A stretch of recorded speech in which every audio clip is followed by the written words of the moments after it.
Hello everyone, sorry I can't be live this evening, and thank you so much to Liana and Alex for inviting me both to contribute to Platforms Within Limits issue and to speak at this launch. I'm currently on the country of the Wurundjeri people of the Kulin Nation, and I'd like to acknowledge their elders past and present. The photo essay that I contributed to Within Limits documents the site-specific performance that I created for my practice-led PhD from Federation University. The video that's playing here is one of 7 short videos I created for the lounge room Wunderkammer of exotic artifacts I set up in my house as part of the PhD performance. If you've read my photo essay, you'll know I like an anecdote, so here's a couple. I was born in England and left when I was 6. My first return to the mother country was 12 years later, and I distinctly remember being glued to the windows of the taxi as we left Heathrow, trying to see if I could somehow recognise this land. And what was most exciting?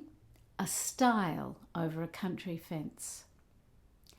I'm currently working as a researcher investigating Indigenous truth-telling initiatives. I recently interviewed Auntie Patsy Cameron, a descendant of Manalagenna, leader of the Parabina clan of northeast Tasmania, who in 1835 accepted what he thought would be the temporary exile of his people to Flinders Island.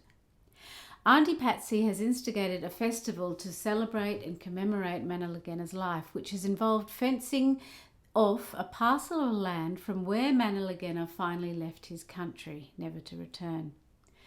With cattle now being excluded from land where they've grazed for many years, plants thought extinct from the area have reappeared.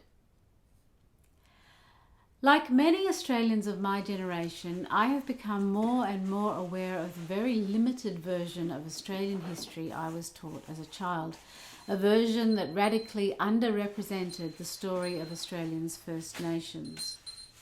I want to acknowledge my current comparative ignorance.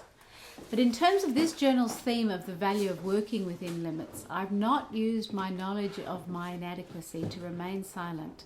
I have created a piece of theatre. One of my obsessions as a performance maker is site-specific theatre that grapples with what it means to be on Australian country as a settler. What are my responsibilities as someone living on stolen land? And how can I use theatre to explore these responsibilities? Terra nullius. As a place-based maker, my interest in limits is often physical, focused on literal boundaries and borders, but also on the poetics of these physical imaginaries. I create theatre by playing with these kinds of limits. Borders and boundaries inspire my imagination. When I think historically about how Australian explorers envisaged their empire-building work, pushing back the limits of known territory, I am both appalled and intrigued. Evidence of the original habitants could not be denied. The idea that explorers could see this land as terra nullius gave me the idea to enact explorers discovering the suburban home where I live in Naarm, Melbourne, as if they were discovering uninhabited land, a place free for the taking. A land so inviting and still without inhabitants. My work tries to comment on their limited vision of country that was actually intensely and deeply known by Aboriginal people. I believe an essential understanding of the importance of settler colonisation in countries such as Australia is encapsulated in Gurnpool scholar Aileen Morton Robinson's insistence that we are not in the post-colonial but post-colonising situation. We have not reached the limiting state of colonisation. We are all still living out its processes.